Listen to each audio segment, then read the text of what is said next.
Welcome to another edition of the Sportsport. And we are back. We got the full crew in the house. That is what it's all about. The Yankees, out of any team in the league, are the best equipped to handle a blow like this. I think there is a higher power at play here. He's due law of averages. That dude is the ultimate scrub. It's trash. Yeah. Every person you have in there is fucking trash. Next game, you're going to see a big performance. You can see it in the end of the game, and I'm just totally stoked and excited for this.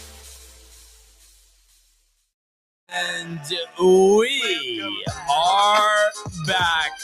Welcome to another edition of the Sportsport here on a Friday, and a little special edition, the Barnes and Michael Show. Let's freaking go, what dude. A day it is. Yes. Yankees win again, walking it off. We'll talk about that in a little bit. XRP through the roof. And I know Michael's riled up another edition of the Rabbit Hole later, right? 7 o'clock? 7 o'clock. There we with, go. Tina and Vincent. We're going to talk about the Brad Garlinghouse talking at the U.S. Senate Banking Commission, I guess you could say.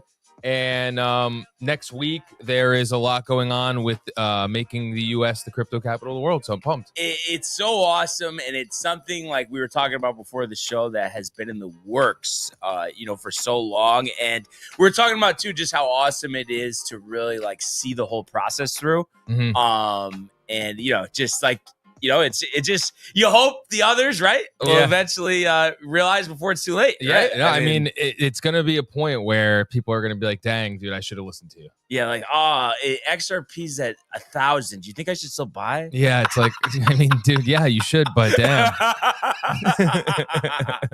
Oh, man. And I was just pumped up, too. You were telling me how you watched the end of the Yankees last night. Yeah.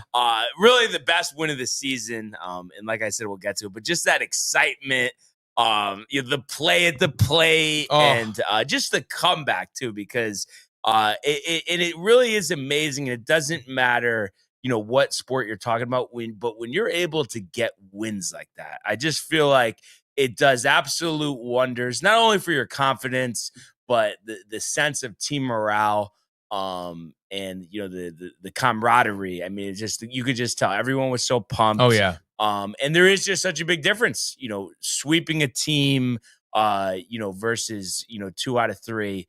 And yeah, I mean, it's just, especially too, you think about it as well. You had lost 6 in a row before that game on Sunday against the Mets. Mm-hmm. And now you've erased 4 of those games. So 2 more, and you're back to where you were before that started.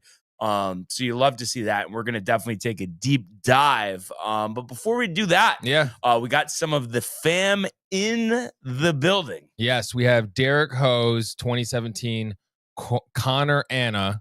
Hi. Hey, Derek. And it looks like, I don't think that's Prefer or anything, because he does have a photo, by the way. I don't know if you ever noticed that.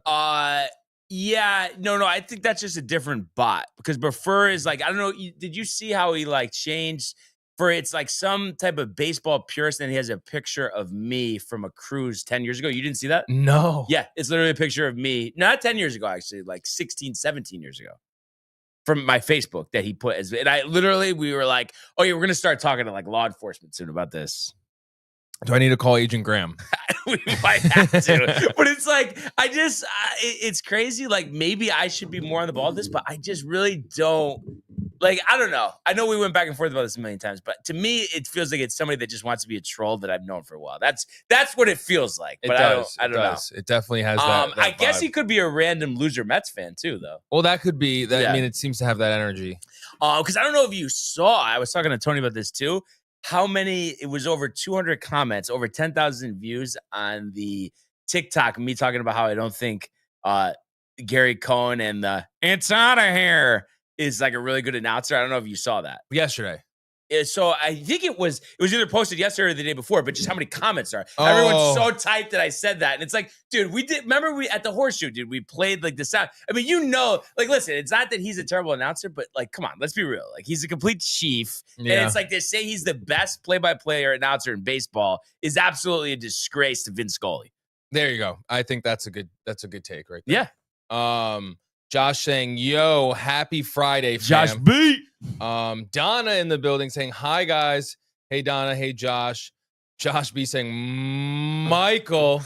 I love his player, his PFP over here, his photo. Yeah, with the Joker? Yes. Yeah. Josh is the shit, Donna says. He is, and he takes massive ones. Fish Boy saying, hi, fellas. Matthew Gabriel saying, let's go, boys. Fish Boy chiming in, it's Friday, and I'm excited for the weekend. What are your plans, Fish Boy? Matthew saying, I got to buy more, LOL. It's always a good time. I mean, listen, right now, I mean, 280, whatever it is. I mean, it's pretty discount compared to 1,000 in a couple of years, right? Yes, definitely. I would get in as much as you can now. I thought he was out. Dope slide, Volpe. And I'm interested in what you thought, because I thought he was out naked eye. Like when I saw it, you know what it was? I think I was just looking at the ball getting to the catcher, so I'm just assuming he's out. Yeah. What did you think, honestly, when you saw it? There was a huge crowd at the Horseshoe. So everybody was riled. But what did everybody say? They were riled. They thought he was safe right away. They were going crazy. Going nuts. Nuts. What was Tony's face after? Tony came in after when I told him, because before he was like, Yankees are, after the Binge Buddy show, he was like, Yankees are down. It's all right, Mets get swept, but the Yankees are down. And he couldn't believe it, though. Matt Morno Bros. Bruh. He's saying surprise dub for the Yankees last night. I think they said, Michael, going into yesterday after the 8th inning, I think they were 0-31. Oh, my God. Like trailing. And they hadn't come back from 3 runs or more. Well, it's good they snapped that. Fishboy, congrats on the win, Yanks. I can't wait to also beat up on the Mariners. Listen, I mean, you probably are. I mean, that helps us for the wild card. I think they might end up selling at the deadline if they keep playing like this. Yeah, I mean, that'd be nice. Matt coming in here was okay with how Stroman did. Big G with the big booty gets a W. I mean, that was a shot. Now, were you watching at that point the or DH, no? The pinch hit, first time ever. Absolutely tanked it. He's, dude, I mean. He's so sick, though. Yeah. It's funny, too, because, like, everybody gets tight, and it's, good reason. Obviously, he makes a lot of money. He's missed a lot of time. Yeah. Inconsistent at times, but it's like those big moments, he always delivers. So how are you going to be tight? How are you going to be tight, You can't. And then. Yeah! Ernie coming in here 10:08 a.m. with his bowling jersey, bowling photo. He doesn't want it. Pollock, Matty G, Matty Bra, Ernie, Josh says, oh my God, Erdini. Everybody loves Ernie. Everybody loves Ernie. And we love everybody, honestly. Yes. Like, this is great interaction. And like I said, I mean, it's just a great day. It's Friday, coming off the sweep. One more series before the All-Star break, and they did announce yesterday that Jazz is going to be in the Home Run Derby. So there was some conversation about this in the JD's chat. People were kind of split. Ernie was saying, no big deal, not going to swing. Other people were talking about how in the past that has happened. But I'm not overly concerned about it. I know there are examples, but I just feel like Jazz is so dialed in right now, doing a home run derby, his effortless swing. I don't think it's really going to make that big of a difference. And honestly, I think he's going to win. I think he's just so jacked up. Like he just, Corey knows from when he was rehabbing with him in Somerset, he is just so excited. He just loves being a Yankee. Yeah. He wants to win so bad. Yeah. And he loves hitting home runs. So I just don't see how on a big stage like that, All-Star game home run derby, that he's not going to come through. Yeah, no, I agree. And then Ernie coming in. Theophil, my slice of thin crust pizza on a Brooklyn corner. How are you? We need him. He needs to make a poetry book. I know. Always Ernie with the one. I'm doing well though, dude. How you doing? I hope you bought some XRP when I told you to. Yeah, exactly.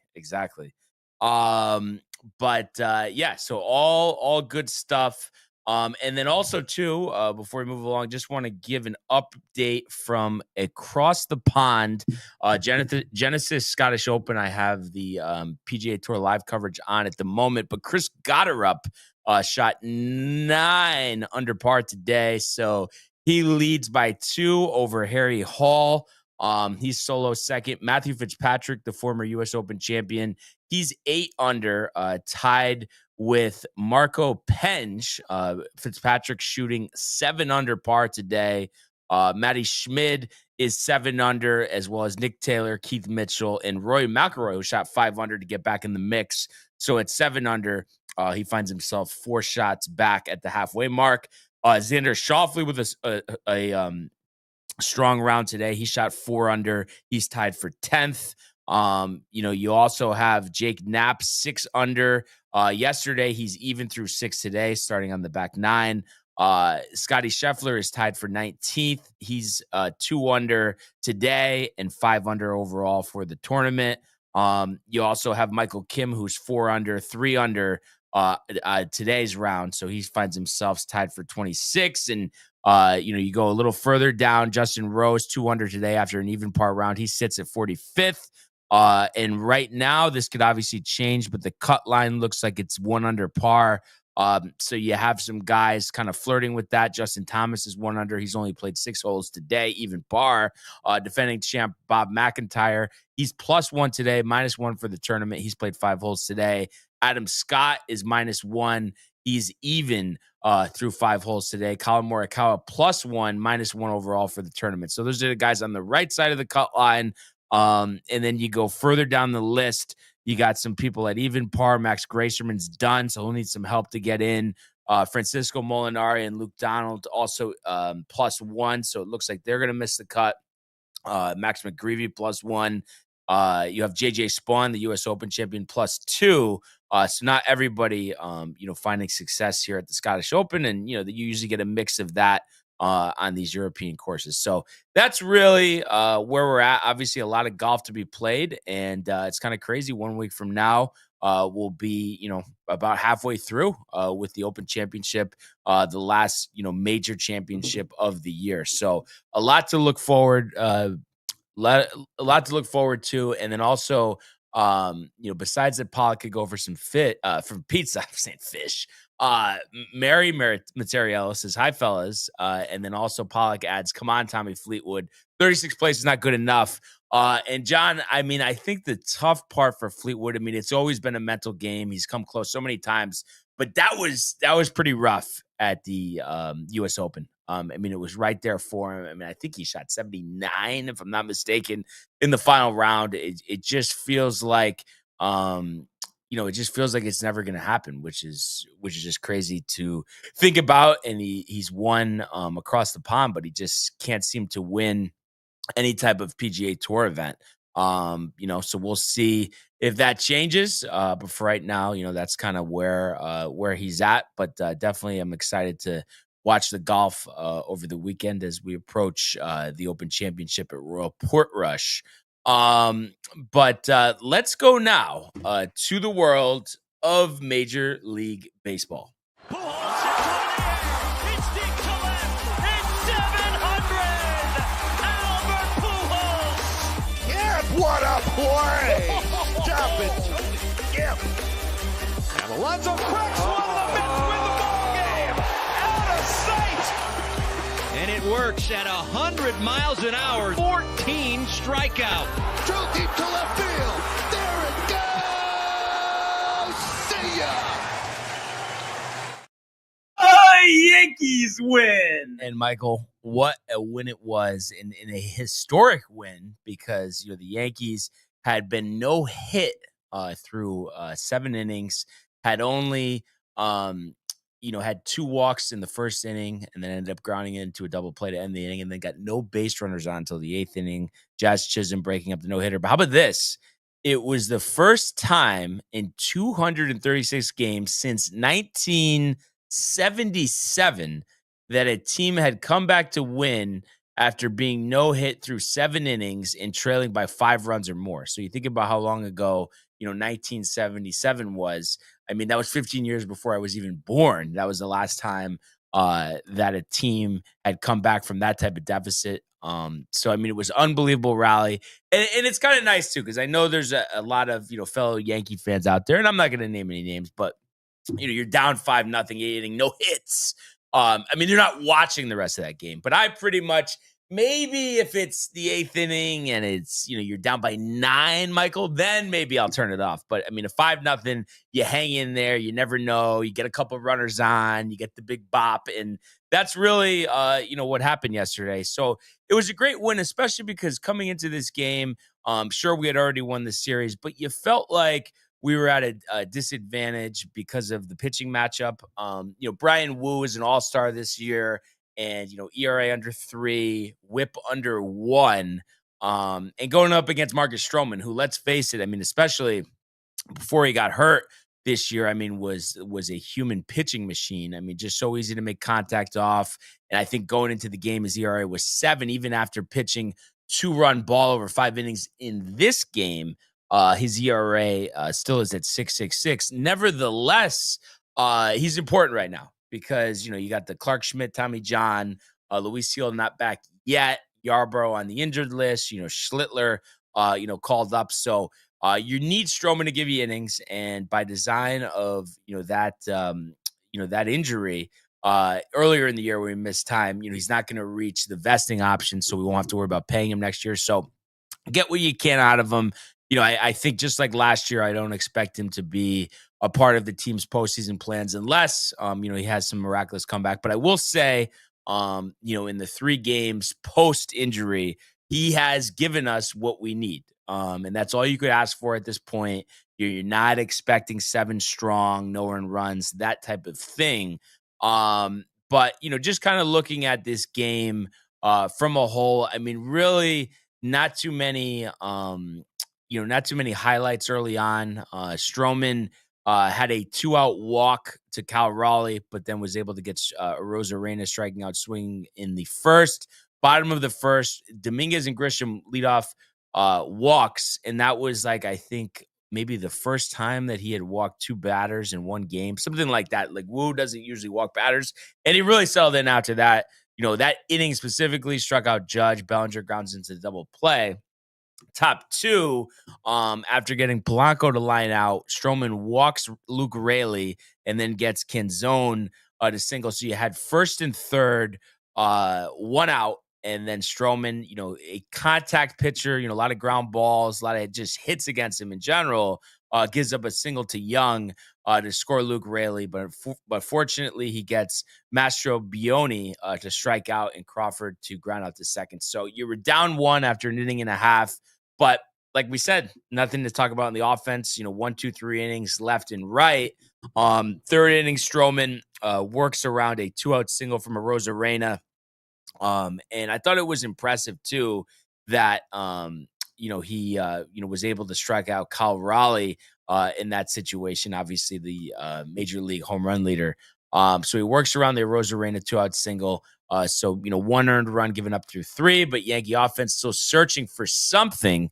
4th inning, after getting Luke Raley to ground out, he gives up a ground rule double to Canzone. And it was interesting on this play, and it didn't really seem like they spoke about it too much on the S broadcast, and I didn't watch that much of the post game, but it seems like Trent Grisham is still really nursing that hamstring. Usually, you consider him one of the better center fielders in the game. But on this ground rule double, he kind of took this route where he always does, which is kind of like nonchalant, and then he always ends up catching it. But he just kind of pulled up short. Ball bounces over the wall, so it just made me feel like that hamstring is just not right. And even when he ran to catch a ball later in the game, so I don't understand if he is injured, why he's not going on the injured list, especially with a little break coming up here with the All-Star game. But I guess we'll see what they do there. So he gives out the 1-out double. He gets a grounder to Young to move Canzone to third, but you get 2 outs. But then unfortunately gives up a single to Mastrobuoni to make it 2-0. So you're down 2-0 through 4. Still nothing going on offense. Fortunately, Stroman pitches a 1, 2, 3, 5th inning. So you feel like, okay, well, even though we're down 2-0, we're still in this game, but offense still, again, not doing anything. Clayton Beater comes out of the bullpen. Obviously, the bullpen down a couple key cogs. Fernando Cruz probably beginning of next month. He'll be back. Mark Leiter Jr., I guess, began throwing, but had something of a fracture in his leg, so I don't know how long he'll be out. Obviously, Jake Cousins not coming back this year, so that's why there's a lot of talk, about the Yankees acquiring a reliever at the trade deadline. So Beater in the 6th does a pretty good job. He works around a 2-out single to get Mastrobuoni to pop out to short. So you're through 5.5 innings. You're down 2, but you feel like you're right there. Unfortunately, another 1-2-3 inning for Brian Wu. And then the 7th inning, it felt like, is this where the game's going to slip away and we have no shot? Because Brian Wu, all game long has been dominating us. Beater, that leadoff walk. We always talk about these leadoff walks. Walks J.P. Crawford, but then gets 2 quick outs in Rodriguez and Cal Raleigh on flyouts, but then has another walk to Randy Arozarena. So how many times do we say leadoff walks, 2-out walks, always coming around to score? And he has, I believe it was an 0-2 pitch to Jorge Polanco and just hangs it over the middle of the plate. And it was just one of those things, you're up in the count 0-2. I mean, that ball's got to be in the dirt, or you got to go with a heater up and in. I mean, you can't, give anything over the plate when you're up in the count like that. And Polanco historically has done pretty well against us. So he hits that 3-run homer, so you feel like 5-0. It was a game over. I'm sure a lot of fellow Yankee fans probably turned off the game, but I stuck with it. Just say, you never know. Let's just see it out. But unfortunately, after that, 7th inning, again 1-2-3, and that was with the top of the lineup coming up as well. With Grisham, Judge, and Bellinger, a ground out, a fly out, and a line out. So you go to the 8th inning. Like I said, I mean, again, not feeling too great about this. JT Brubaker in, and usually, he's coming in mop-up duty. And he gives up an infield single, but then Austin Wells actually throws out Canzone stealing. And Yankees have not had too much success. Luckily, it wasn't like, I think it was last year where the Red Sox stole like 9 bases against us with Jose Trevino and his noodle arm. But he gets Canzone caught stealing, which was great too, because he had taken a foul ball. I think it was off of his leg, or no, it was his wrist. So to be able to make that throw after that, I thought was a pretty good thing. So after that, he gets Young to ground out, Mastrobuoni to strike out. So, he is able to retire the side there. So then 8th inning, you're thinking, okay, we have to put something across here, to ask to score 5 runs or 6 runs in the 9th inning to win this game is going to be pretty tough, especially if Wu's still in there, because he's still going to go for the no-hitter. Are we going to get no hit? That was going through my mind. We really could get no hit here, and, that would just feel so embarrassing and really take away the momentum that we had, winning the previous 4 games. But what do you know? Jazz Chisholm Jr. Coming up big all season long for us, and especially after he came off the injured list, breaks up the no-hitter with a single to right field. And so that gave us our first base runner since the first inning. And then Ben Rice singles to center field, one of his patented liners up the middle. He just makes such good contact. So because Chisholm's so fast, he's able to advance to third. Then Austin Wells is up. So first and third, nobody out. And I was saying this because I think I was on Discord with Brandon, Josh, and I think Ace. And I was like, these are the type of situations where there's nobody out. We got runners on. That batter, it just kills the momentum, like striking out, grounding into a double play. Fortunately, Austin Wells, good situational baseball, gets the run in on a sac fly. So then the Mariners go to the bullpen. Matt Brash comes in, Anthony Volpe up, and as you would imagine, Volpe up, runner on, and he strikes out. So now you have 2 outs here. Yorbit Vivas due up, but Giancarlo Stanton didn't start this game, so they go to him as a pinch hitter. I think the statistic was, no home runs, a career as a pinch hitter, 4 for 41 or something. So really just has not had success. But the last time I remember him pinch hitting, I think he hit one to the wall. Regardless of that, it might have been against the Red Sox.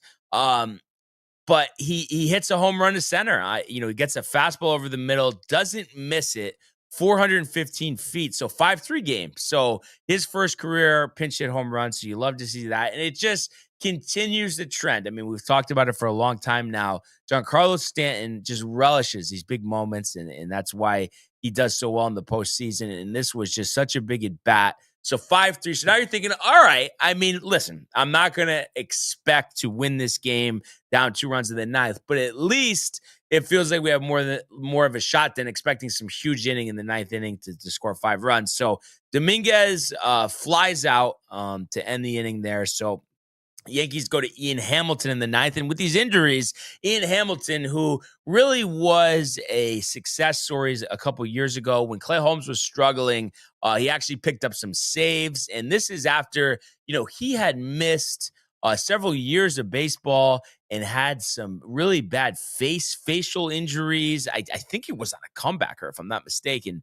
But was just such a good story coming up and had done such a great job, but had really kind of struggled, latter part last year and then the beginning of this year. But he's really dialed it back in, which is what we need. And you still don't have a ton of confidence in him, but the stuff is there. It's just about locating the off speed. I think that's the problem. He can still hit, 95, 96 miles an hour on the radar gun, but the off speed pitches he has not been locating. Fortunately, he has a good inning here in the 9th inning to keep the Yankees in the game as he retires the Mariners in order 1-2-3, a J.P. Crawford flyout, a Julio Rodriguez strikeout, and a Cal Raleigh strikeout.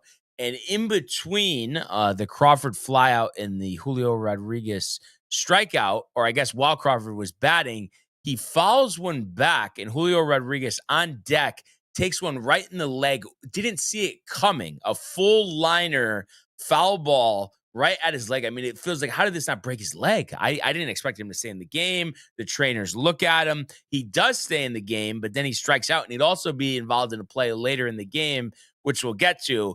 But then you have Munoz pitching for Seattle, all-star closer, ERA in the ones, throwing 100 miles an hour. So it's just like, I mean, it felt like just such a tall task, even though it's only 2 runs. But, I mean, that's a tough pitcher to hit. And unfortunately, over the last couple of seasons, we've just seen with the Yankees, these high-velocity pitchers trying to rally against them late. We just haven't done it other than maybe Emmanuel Clase, and I don't think he's throwing 100 miles an hour. But regardless of that, Trent Grisham, was impressive. He made a nice catch the inning before, and like I said, it doesn't seem like he's 100%. But he leads off with a single. So that was so important. Anytime, you want to rally late against a really good pitcher, I mean, the difference in the momentum shift, of getting the first base runner on and not, I mean, it's paramount. I mean, it's so important. So for him to single, and then unfortunately, Aaron Judge flies out. He had an opportunity to tie the game with a home run, just gets under it. So you got 1 on, 1 out. Cody Bellinger, the contact approach, obviously, I think he has 13, 14 home runs this year, but also a very good average hitter. I know coming into this game, I want to say he was hitting, maybe 280. So you got first and second, 1 out, Jazz up, and unfortunately, again, gets under it, not deep enough for a sac fly. So you got 2 on, 2 out. So now you're just thinking, I mean, we certainly could do it. I mean, 1 swing will walk this game off. But just how many times have we been in this spot and they just miss it, or they just get a good catch, or they strike out, this or that. But Ben Rice, a gritty at bat, works a walk on a 3-2 pitch, bases loaded, 2 outs, Austin Wells up. And it's kind of interesting because you could say this year, Austin Wells has been much maligned, has had some good moments, obviously had that leadoff home run opening day. And I think overall this season, I want to say he has 14 or 15 home runs, but the average, has been in the low 2s for the majority of the season. But all of a sudden, he's really starting to hit the ball. And, he works a deep count here, 3-2 pitch, gets a fastball, doesn't miss it. The value of contact, 2 outs, everybody's going, the crack of the bat, hits a single between second base and first base, ties the game, all the Yankees going nuts. Anthony Volpe up, with a chance on a single to walk this off, flies out to center, actually hit it pretty well. But that's been kind of an issue with Volpe, and you hope over the All-Star break they can kind of, flatten out that swing and really go for more contact and more contact-oriented approach rather than him trying to lift the ball. It just doesn't seem like there's a purpose. And I think one underrated aspect of this game, how important the 1-2-3 inning by Devin Williams in the top of the 10th, because we know the Yankees extra innings, and they showed the graphics on the screen last night, since 2020, best record in the majors at home in extra innings, worst on the road. But still, if thinking this year, I want to say they were like 1-4 in extra innings. So just have not done a good job in that scenario. So for the Yankees to give up a couple runs here, or even give up one run, would feel somewhat deflating. But Devin Williams has just been locked in since reclaiming that closer role. And he had the changeup going. A lot of times in the Yankee broadcast, they say because of the movement on the changeup, the quote unquote airbender, it really plays like a screwball. So the movement is immense, and it's just so tough for the hitter to track it. He strikes out a Rosarena, gets Polanco to ground out, but that moves Kyle Raleigh to third. So even though there's 2 outs, you felt pretty good. Got Luke Raley up, who's not having a great year, but he's a good hitter, and a single gives the Mariners a run. And like I said, you just didn't want that. You didn't want the pressure of needing 2 runs to win this game, 1 run to tie. So you get out. Williams so pumped, and like I said, it really seems like he's turned a new leaf. I was calling for him to get moved, to get cut. He just had such a bad start to his Yankee tenure, but he's dialed it up. Not only is, his airbender, the movement is ridiculous, but he's getting some more velocity on that fastball. I think, 95, 96 on the fastball. And that's what we need, especially with all these injuries in the bullpen. We need to rely on Devin Williams. So he gets the job done. Spire comes in for Seattle. You have Peraza up, Spire throwing gas.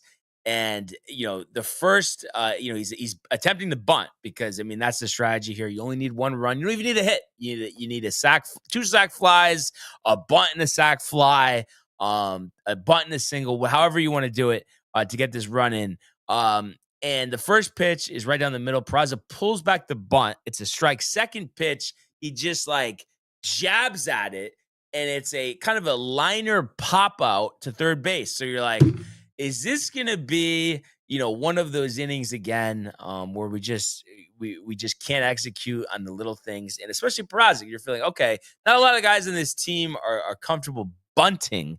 But you felt like, okay, he's hitting 150. The bunting, that should be his best aspect.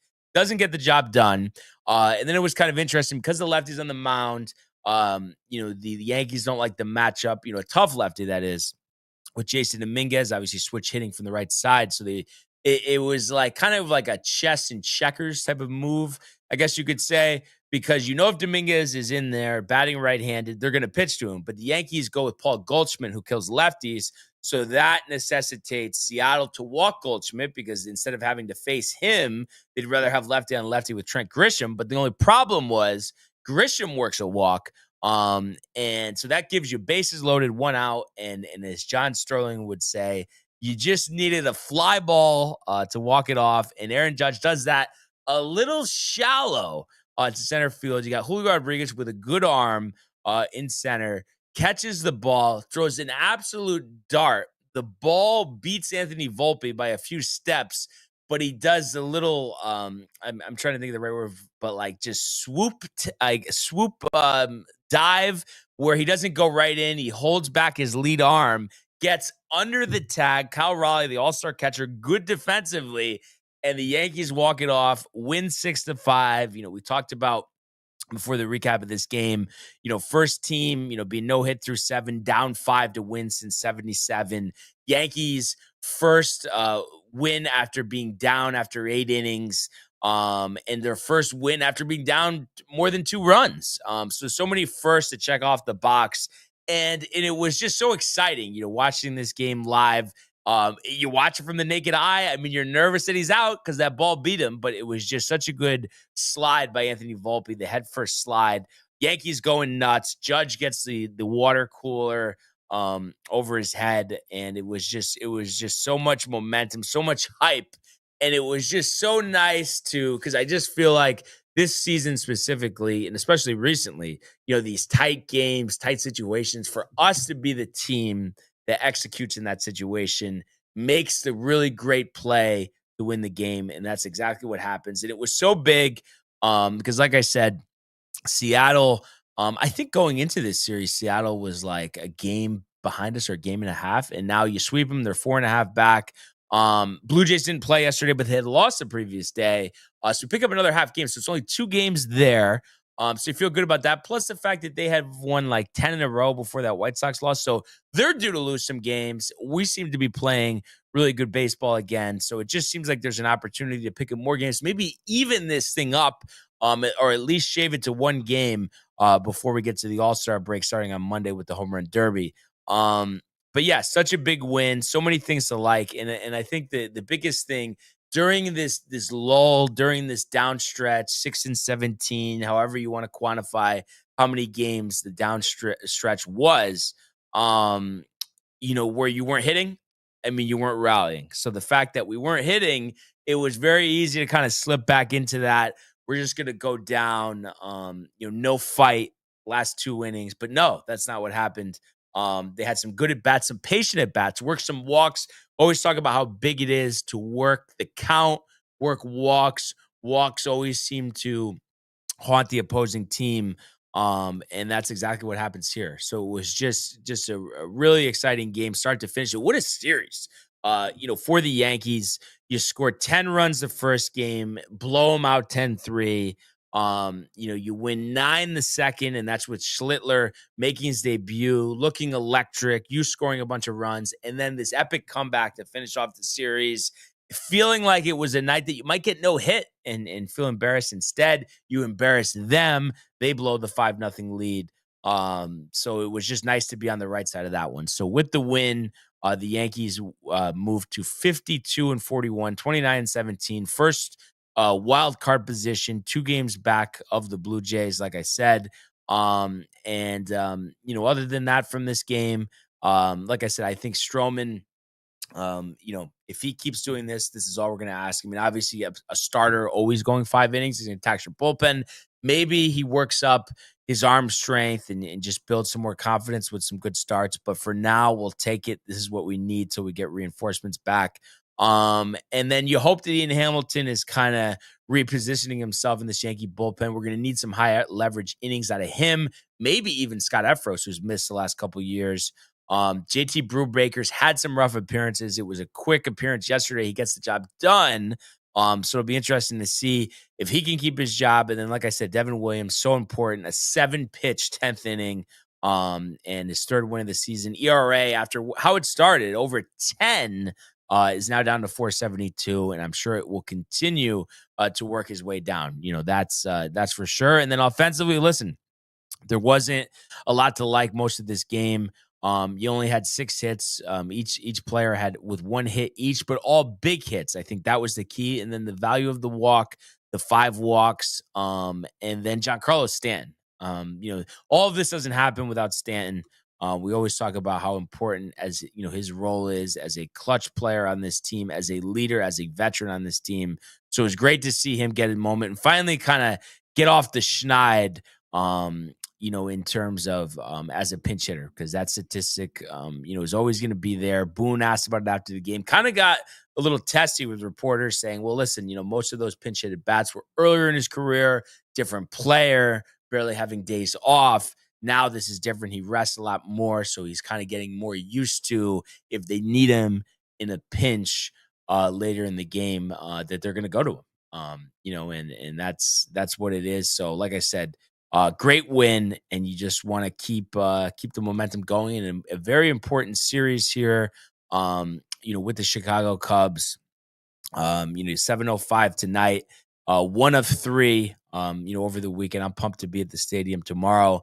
But for this one tonight, former Mariner, former Met, Chris Flexen will be on the hill. And I guess they've been using him as a hybrid opener role.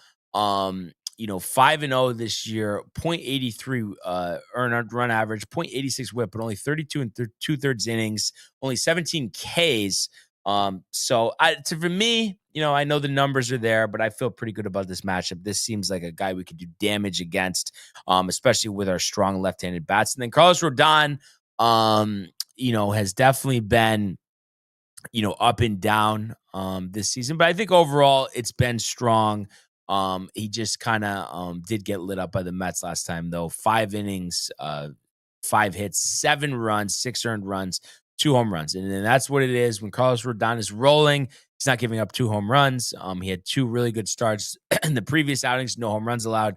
Lets up 2 last time, and that was really the difference, those big blows. But I expect him to bounce back here against the Chicago Cubs and round out his first half with a win. 9-6, 3.30 earned run average, and he has a 103 whip, which is very good. And in terms of strikeouts, he has 127 and 111 and 2/3 innings pitched. So that's a good job right there by Carlos Rodon. So I feel fully confident. He's going to give us what we need tonight. That's for sure. And then you hope to, like I said, we want to gain some more ground here on Toronto. This division seems like, it's ours to win. We just have to play our best game. And I'm trying to see too who Toronto is matched up with here. So this weekend they are going to play the A's, right? I did look this up yesterday. Severino on the hill for the A's. So hopefully he could do us a favor here. Scherzer, who actually looked decent against the Yankees last time, will pitch in this one tonight, but you would expect a lot of runs there. Sutter Health Park, looking like a minor league park, looking like a spring training park there in Sacramento. But we'll see. I mean, you never know. There is some talent on today's team, and hopefully they can give the Blue Jays, a good battle, and hopefully too for the Blue Jays, maybe this is the start of a downturn after an upturn. After losing a game to the Chicago White Sox. I mean, obviously that's embarrassing. As good as they've been playing, losing to a team that's struggling to that magnitude, hard to not think that's embarrassing. I would say that's for sure. Like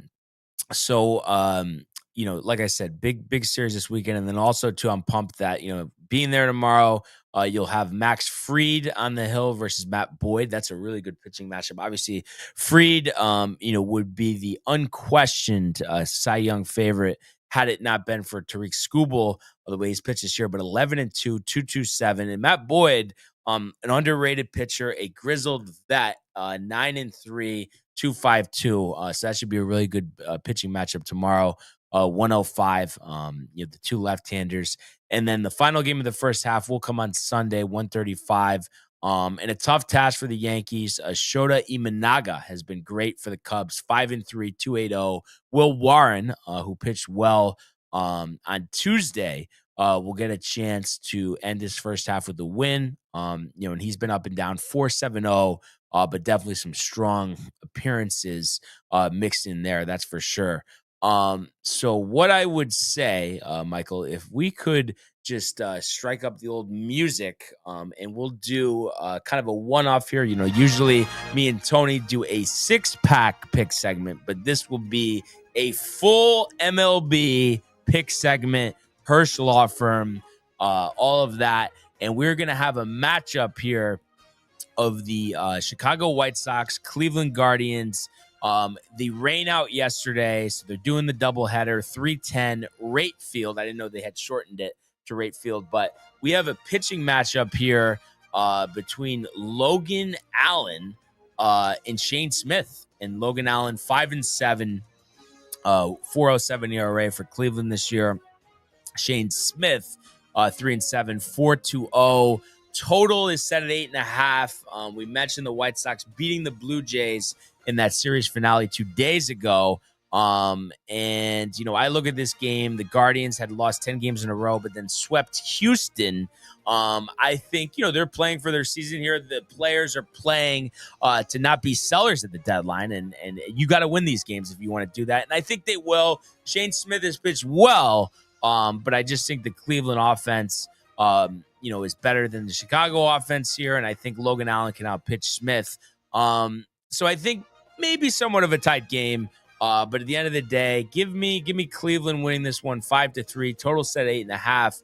So that's going to be the Guardians and the under.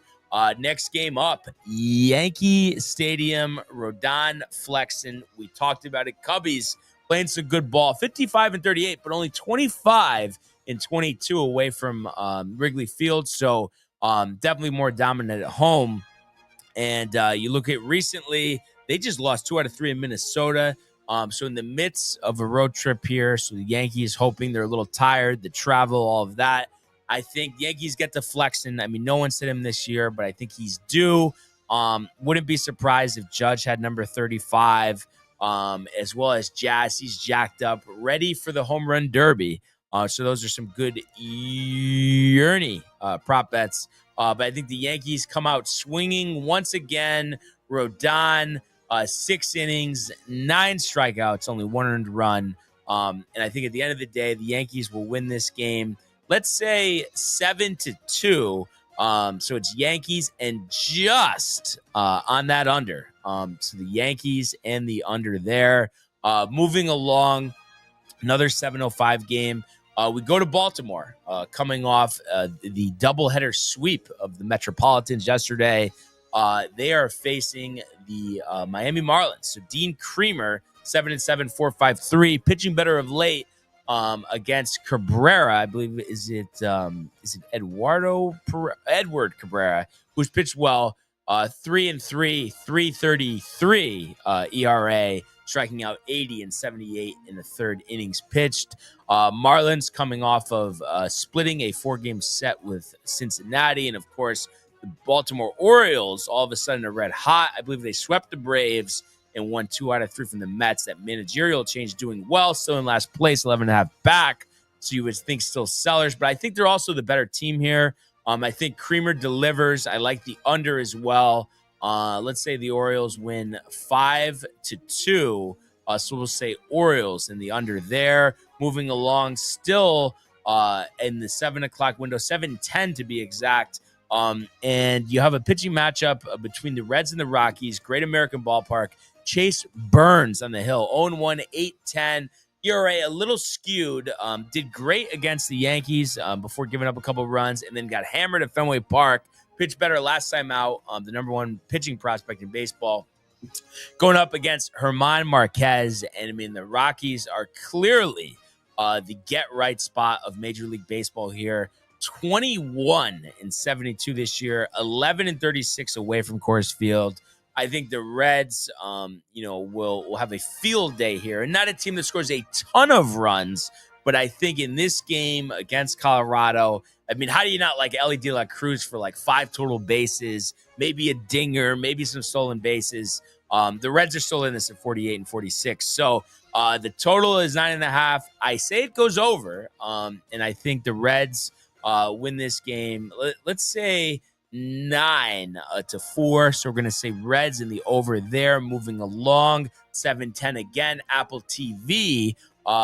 And, Fish Boy got his Tigers pajamas on for this one as the Tigers are hosting the Mariners, the national game. Tariq Skubal, 10-2, 2.02. And like I said, definitely the favorite for the Cy Young in the American League, which is a shame because Fried really deserves it. But Skubal, I mean, let's face it, is pitching even better.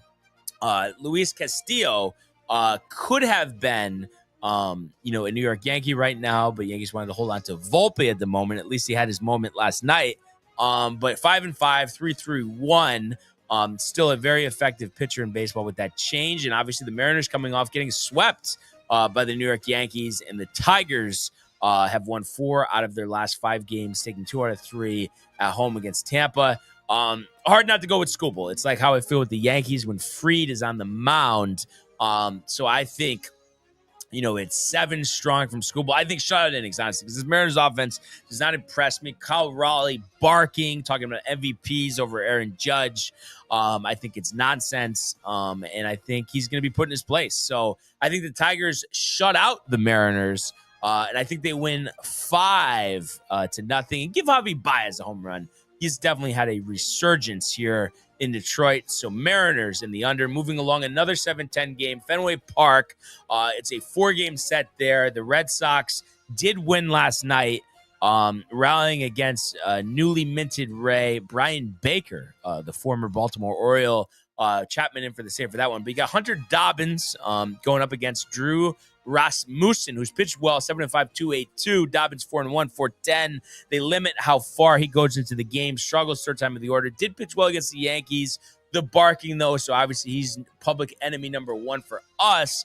A Rays loss would help, but I kind of feel like Rasmussen will keep this Red Sox lineup at bay. Red Sox have been hot, kind of due to cool down. So I think lower scoring game for Fenway Park. The Rays win 4-2. Rays and the under. Game 2. So we're doing, it looks like a split doubleheader there in Chicago. I'm sure they'll probably have total attendance at the game. I mean, for both games, maybe 20,000 people. I mean, I just think splitting that doubleheader, maybe not the right move. But you got Cannon versus Grant Williams, and I think it's a doubleheader sweep for the Guardians. Williams has pitched well this year, 5-4, 3.61, 90 strikeouts, 92 in the third innings. Jonathan Cannon, the Cannon, is 3-7, 4.50. And I think the Guardians offense, Jose Ramirez, wouldn't be surprised if he goes deep. So could be a good prop bet for Ernie as well. But I think the Guardians win 5-1, Guardians and the under. Moving along here, 8-10, the Mets, rematch of the World Series from 10 years ago. At Kauffman Stadium, Michael Wacha, the former Met, 4-9, 3.83, going up against Kodai Senga, back from injury here, 7-3, 147. We mentioned the Mets, tough times recently. Obviously took 2 out of 3 to the Yankees, but lost 2 out of 3 to Baltimore after playing terribly before that. I'm going to go with the Royals here. I just think Senga, that ERA, I mean, it's a little unrealistic, and I think the Royals are due to turn it around. And they're out there trying not to sell, and Michael Wacha is a guy that they would sell if they're out of it. But I think he pitches well, has had a couple rough starts recently, but I think he goes 6 scoreless innings, strikes out 8, and I think Bobby Witt, a 4th-inning grand slam off Senga. The difference in this one, it's a shutout. The Royals beat the Mets 4-0. Royals and the under. So moving along here, still at 8-10. You have a really good pitching matchup. Paul Skeens, 4-7, despite a 1.94 earned run average for the 38-56 Pirates, 12-35 away from PNC Park. Joe Ryan, 8-4, 2.76, kind of an underrated pitcher in the American League here. So this is interesting. Obviously Pirates, I don't usually like to pick them, but with Skeens on the hill, you have a guy like O'Neal Cruz who is in the home run derby.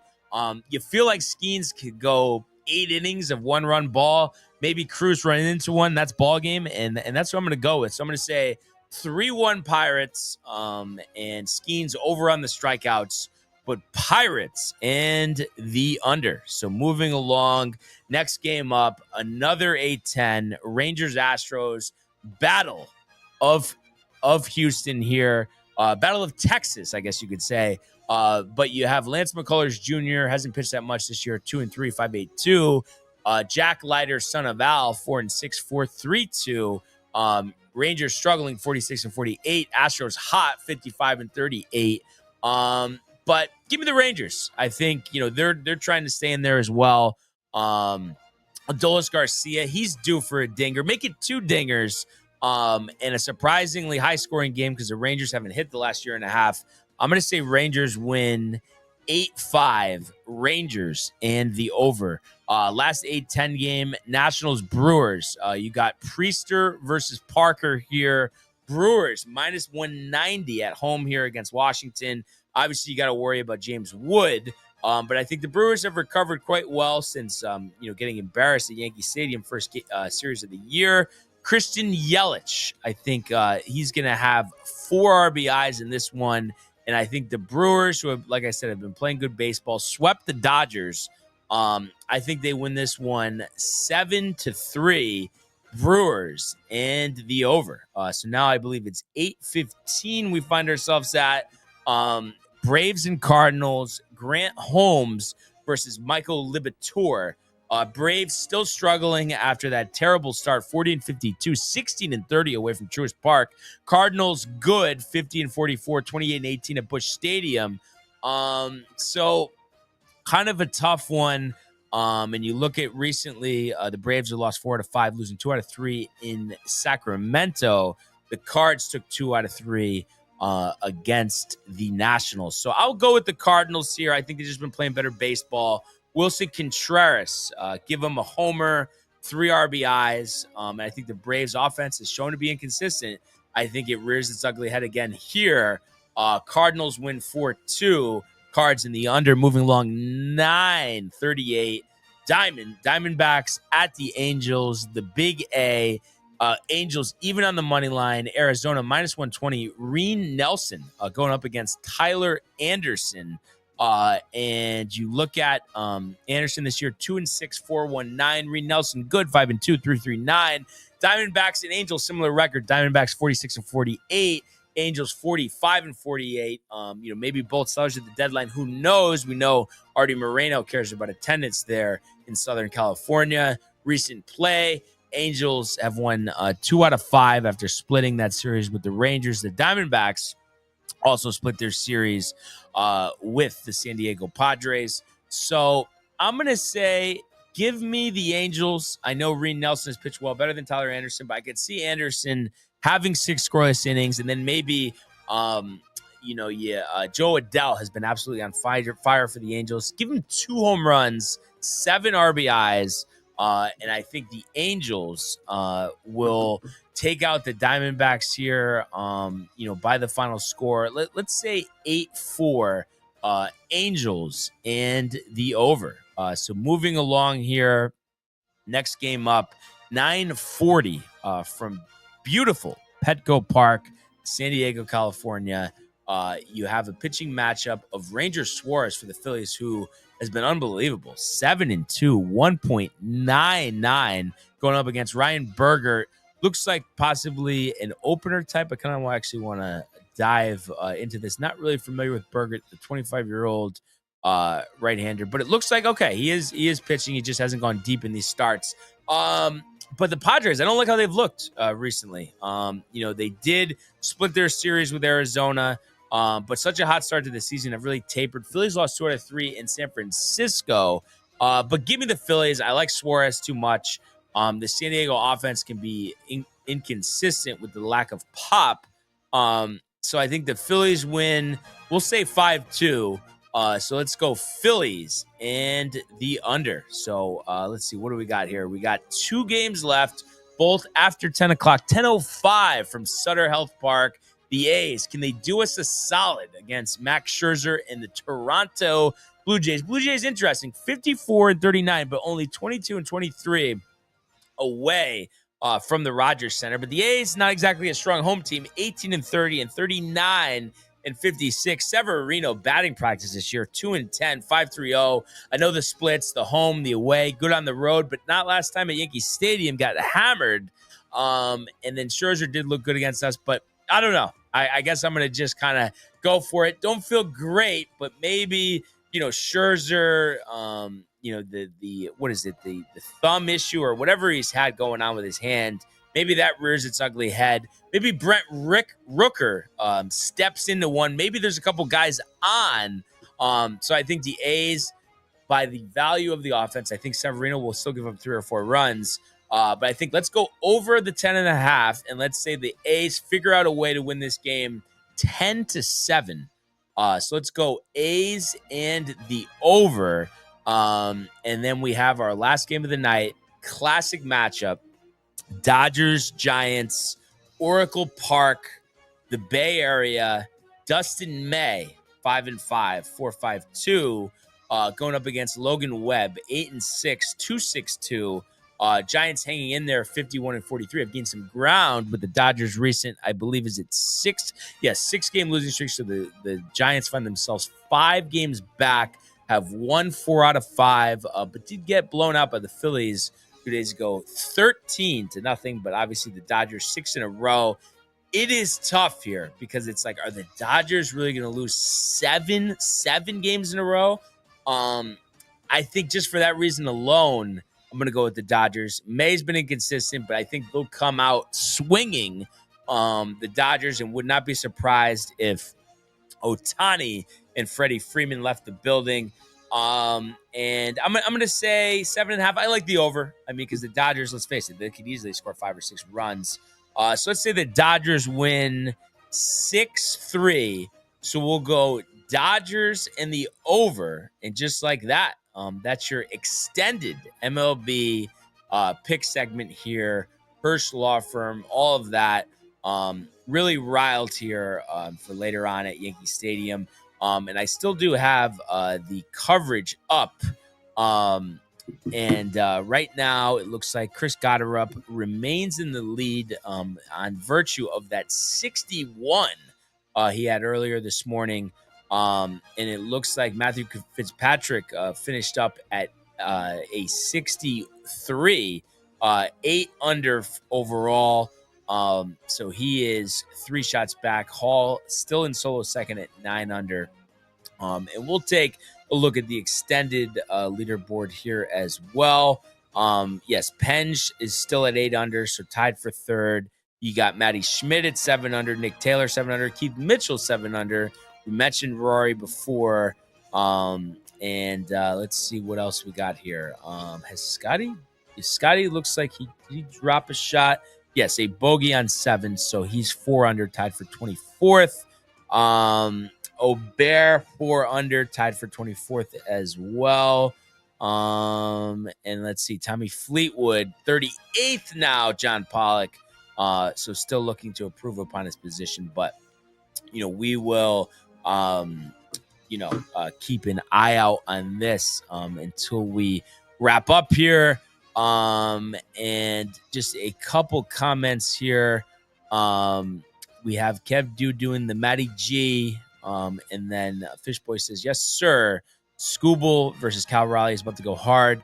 Cal Raleigh is 2 for 6 with a home run and 2 RBIs against Scooble.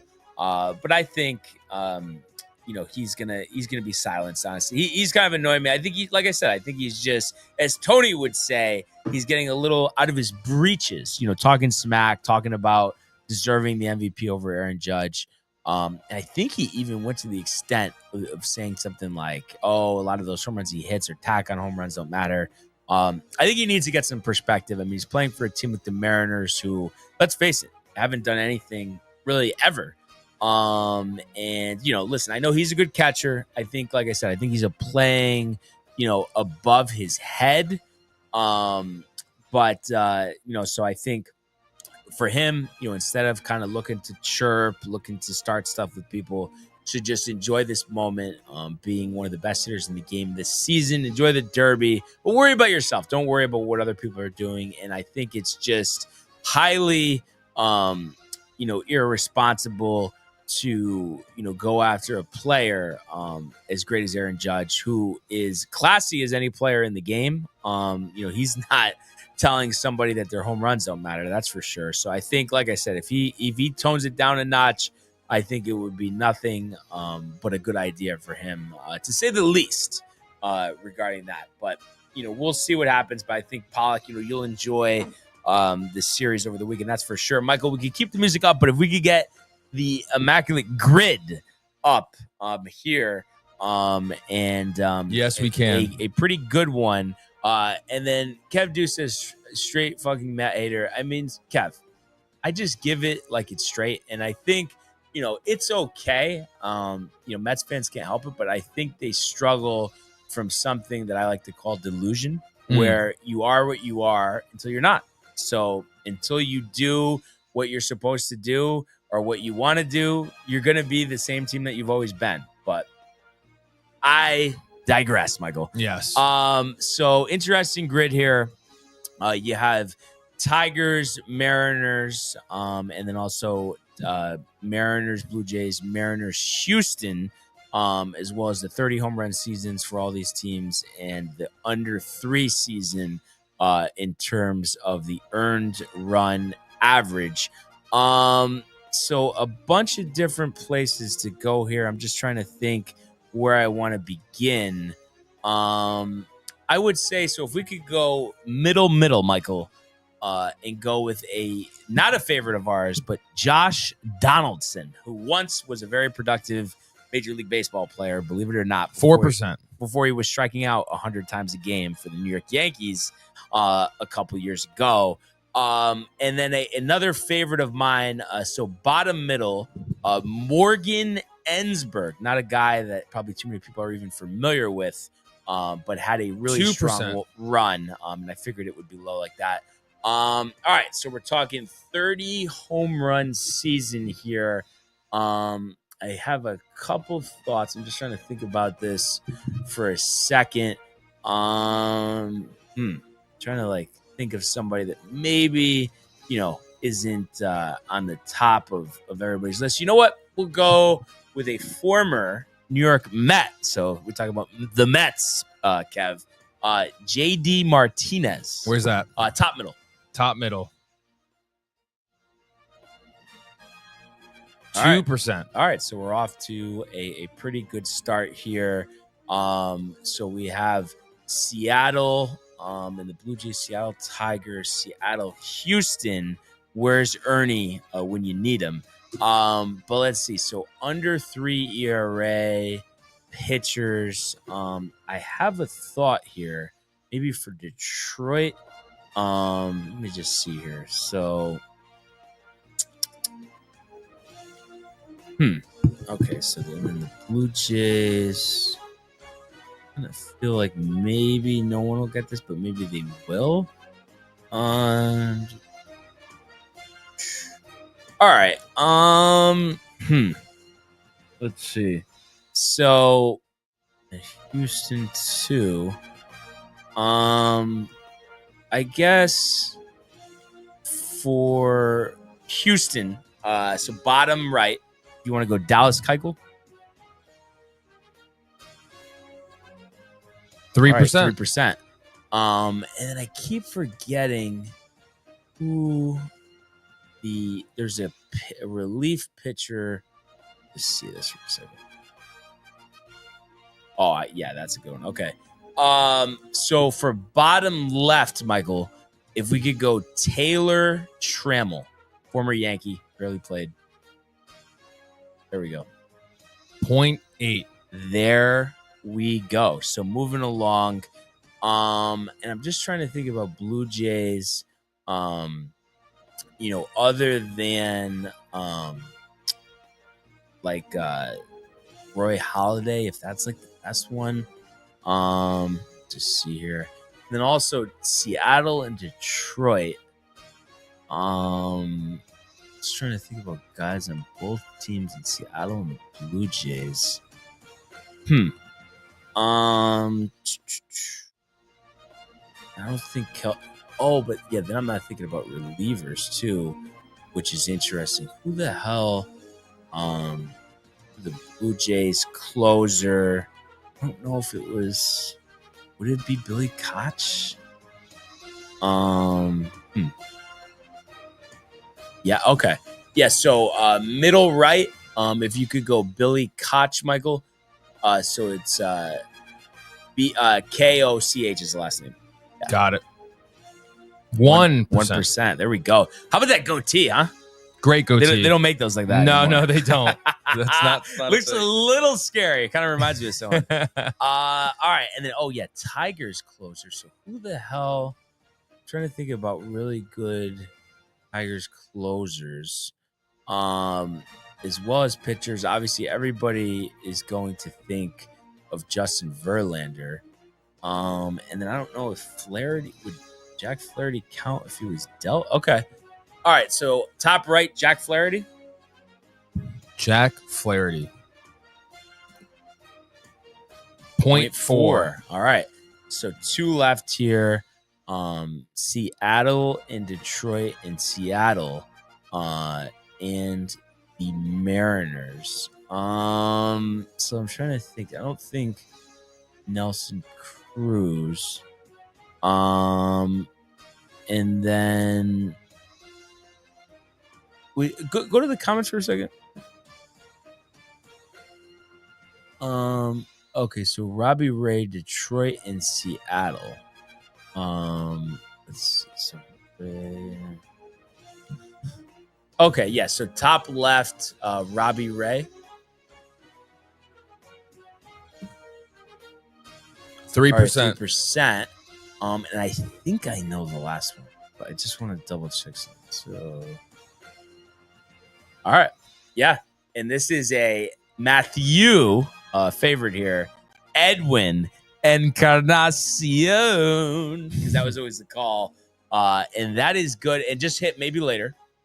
See in that box, yeah, maybe later. 21, Michael. So nice. Listen, Very good. I think very stout. We pieced it together, and that was a good assist from Fishboy there. And I feel like Porcello didn't, Josh, and it's interesting. I feel like he's somebody that everybody, always thought was a lot better than they actually were. I mean, listen, he's pitched well against the Yankees, but I actually want to look this up. I want to say his career ERA is in the mid 4s at the best. Really just never lived up to the hype of being, a first-round draft pick. I forgot he was on the Mets. But let's see. So the career ERA for Porcello, 4.40. And I don't think any All-Star appearances. Doesn't look like it. So, yeah, I mean, for a guy that was the first-round draft pick from the Tigers, 2007, I almost forgot he was even on the Tigers. All I think about with him, like I said, is just the Red Sox, unfortunately, giving us a tough time.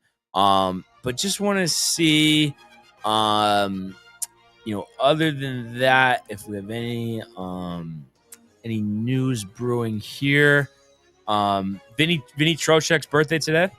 Wow. So happy birthday to him. Hoping for a rebound season. And let's see, anything else? It looks like, we might be fully, caught up here, but it's just, like I said, it's a really good point on the sports calendar. It's just kind of funny. You hear those people talking about, baseball season. Can't wait for football. Which football, listen, will be great, but I'm just loving this right now. Golf and baseball. Taking center stage here, and I'm excited for the home run derby. Always loved the home run derby, but now with Jazz in it, it adds another element. Mhm. And these Cubs-Yankees games, let's face it, those are going to be really good over the weekend. So really, really excited about that. Let's see. I guess that's really it. I guess just while you're here, Michael, just kind of curious. The Summer League, dude, Bronny versus Cooper Flagg in the Summer League. I never really asked you about it. I'm guessing I know what you're going to say, but I'll ask you anyway. What was your thoughts on the Mike Brown move? For the Knicks? Yeah. Don't hate it. Okay. Don't love it. But not completely hating on it. All the rumors that come with it. Mike Brown, he's LeBron's coach. Blah, blah, blah, blah. Oh, the LeBron. Yeah. LeBron's coming to town, which Michael Bucket would have a panic attack. Oh yeah, definitely. I guess we'll see. I'm pretty sure he is better offensively than Thibs, but only time will tell. I mean, I know the Knicks aren't done making moves, so you think something big is coming, or what's his name? Sham. He's like the new. Oh, Shams. Yeah. Yeah. Okay. Yeah. He's saying the news. There's going to be news coming that's bigger than the Luka for the trade. Knicks. Not the Knicks, just in general. Okay. Could be the Knicks, could not be LeBron, I guess, right? Yeah, right. So. And I did hear this. I feel like I didn't talk about it too much, but the Knicks did get Jordan Clarkson. Yeah, that was a good pickup. Especially for the sixth man. I mean, he's great. He can really ball He loves out. being the sixth man too, which is dope. It's crazy how long it feels like he's been in the league. Fishboy says the only other news that wasn't baseball related was Dumba traded to the Penguins in hockey. How come you didn't tell me about that, Michael? I know, I can't believe it. I'm not even gonna lie, John. I'm not familiar with Dumba. But me and Tony were talking about the other day. Don getting the Devils job. Yeah, it's dope. I think that's awesome. You think because they, I know you obviously know Kenny Albert. But you think the Rangers kind of dropped the ball there though, like not keeping him in house and giving Don? Oh that job? yeah, dude. That's the first thing I said. Yeah.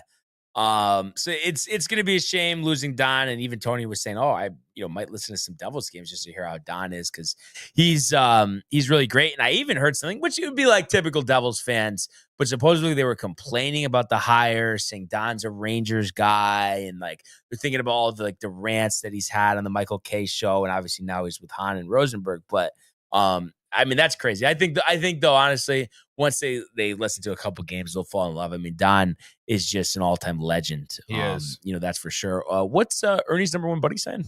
Hey, fellas, Michael at the head is great. Thanks, Michael. And then he said, also here, I'm hearing a Kobe bobblehead August 8th at Dodger Stadium. Yeah, you going? Yes. You going, Michael? You funding it? But I did hear it too, which was great because like when the Yankees do giveaways, it's like 18,000 fans, 17,000. They're doing the first 40,000. I've never heard of a stadium doing that. But then they're saying, oh, well, does that like deflate the value of the bobblehead? But I don't know. Just I'm bobbleheaded out. I know you are.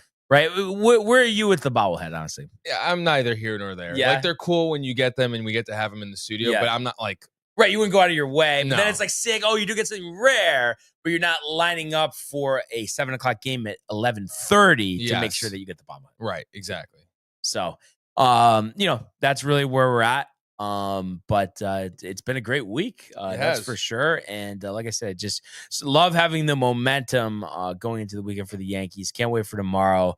Great stuff. Obviously, we know everybody's pumped up. 7:00, another edition. Yep. Rabbit Hole. Yep. Michael and company. Yes.